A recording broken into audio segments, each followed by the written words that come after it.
शाहिस्ते खानाची बोट कापली. अफजल खानाच्या वधाची बातमी ऐकल्यापासून औरंगजेब बादशाह कमालीचा अस्वस्थ झाला होता.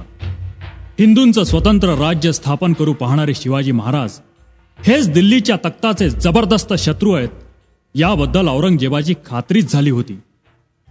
शिवाजीचा बंदोबस्त करण्यासाठी औरंगजेबानं आपल्या मामाला शाहिस्ते खानाला बोलावलं.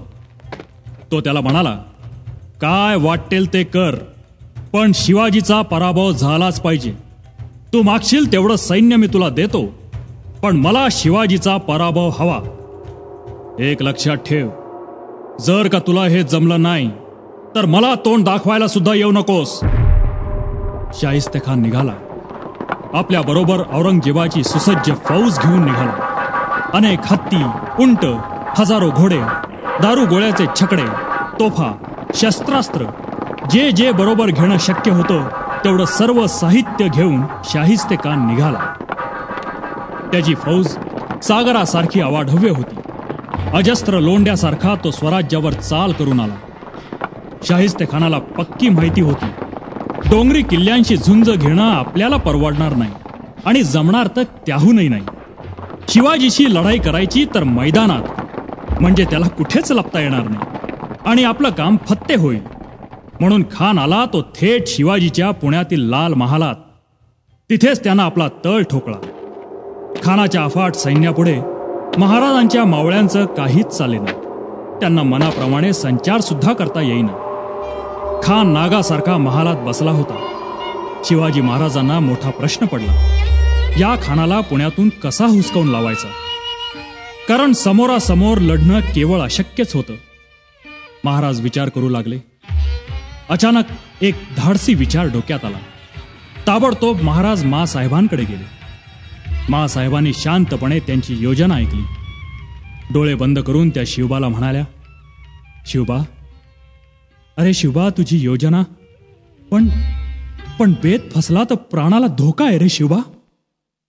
माँसाहेब, तुमचे आणि भवानी मातेचे आशीर्वाद माझ्या पाठीशी असताना आमच्या प्राणाला कसलाही धोका नाही.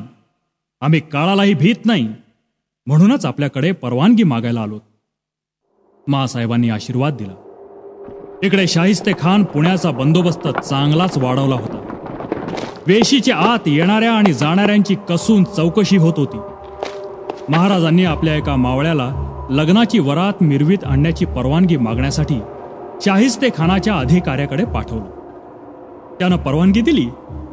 महाराजांच्या पुढचा मोठा अडसर दूर झाला. संध्याकाळ झाली. लग्नाची वरात ठरल्याप्रमाणे वेशीपाशी आली. नवरा मुलगा घोड्यावर बसला होता. त्याचा चेहरा फुलांच्या माळांनी झाकलेला होता. समोर सनई, चौघडे, वाजंत्री वाजत होतं. वरातीच्या मागे असणाऱ्या मित्रमंडळीत महाराज आणि त्यांचे मावळे बेमालूमपणे मिसळले होते. प्रत्येकानं वेषांतर केलं होतं म्हणूनच ओळखू येत नव्हते. वरात बघायला रस्त्यावर ही लोकांची गर्दी केली होती. वाजत गाजत वरात पुढे सरकत होती. लाल महालाला वळसा घालून वरात पुढे आली आणि थांबली. नवऱ्या मुलाची दृष्ट काढण्यात आली. उमऱ्याचं माप ओलांडून नवरी मुलगी वाड्यात आली. वरातीतले लोक पांगले. अंधाऱ्या वाड्यात नवऱ्या मुलीनं आपला वेश फेकून दिला. आत एक मावळा होता. हातात तलवार घेऊन तो बाहेर पडला. वरातीतल्या मावळ्यांनी सुद्धा आपापल्या तलवारी बाहेर काढल्या. सगळ्यांना एकत्र जमवून महाराजांनी हलक्या आवाजात सूचना दिल्या. महाराजांना लाल महालाची खडानखडा माहिती होतीच. अहो, सगळं बालपणच तिथे गेलं होतं ना. महाराजांनी खिडकीतून स्वयंपाकघरात प्रवेश केला. तिथे आचारी दुसऱ्या दिवसाच्या जेवणाची तयारी करण्यात मग्न होते. महाराजांना बघताच ते गोंधळले. त्यांना आरडाओरडा करण्याचा वेळ न देता त्यांची गठडी वळण्यात आली. तिथून सर्वजण खानाच्या शय्यागृहात शिरले. खान आपला शय्यागृहात घोरत पडला होता. आपल्या खोलीत प्रत्यक्ष काळ उभा आहे याची त्या बिचाऱ्याला कल्पना सुद्धा नव्हती. एवढ्यात खाली आरडाओरडा ऐकू आला. खानाची झोपमोड झाली. काय झालं, कसला दंगा सुरू आहे म्हणून बघण्यासाठी खिडकीतून खाली पाहू लागला. खाली वाड्याच्या चौकात त्याला मावळे दिसले. शिवाजीच्या मावळ्यांना पाहताच त्याला काही सुचेना. या अल्लाह असा आरडाओरडा करायला लागला. त्याच्या अंगात कापरं भरलं. इतक्यात खिडकीतून महाराज आत आले. तलवार उगारलेले महाराज दिसताच जीव वाचवण्यासाठी खानानं खिडकीतून उडी मारून पळून जाण्याचा प्रयत्न केला. तेवढ्यात महाराजांनी घाव घातला. खाडकन घाव खानाच्या उजव्या हातावर बसला. खानाच्या हाताची बोटं तुटली. जीव वाचवण्यासाठी खान पळाला. तो थेट जनानखान्यात बुरखा घालून लपून बसला. अंधारात एका बुरख्यातून आवाज आला, हम पर रहम कीजिए. महाराजांनी विचारलं, कौन है? ये खान साहब की बड़ी बेगम है. बुरख्यातून आवाज आला. महाराज जागच्या जागी थांबले, कारण आवाज तर मर्दानी वाटत होता. त्यांनी नीट समोर पाहिलं तर बेगमांच्या घोळक्यात शाहिस्ते खान थरथरत उभा होता. त्याचं थरथरनं काही केल्या थांबेना. महाराजांनी करड्या स्वरात खानाला ठणकावलं, शिवाजी म्हणतात तो मीच. आज तुझ्यावर दया करतोय.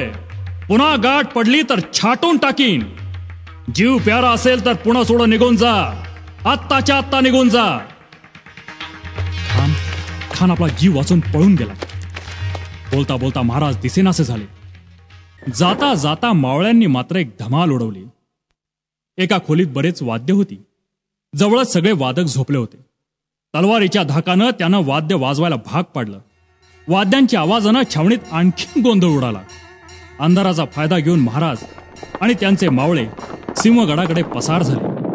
खानाचं सैन्य महाराजांच्या मागे पाठलाग करू लागलं. इतक्यात त्यांना दिवे घाटात मशालींचा उजेड दिसला. खानाच्या सैन्याला वाटलं शिवाजी आपल्या मावळ्यांसह पळून जातोय.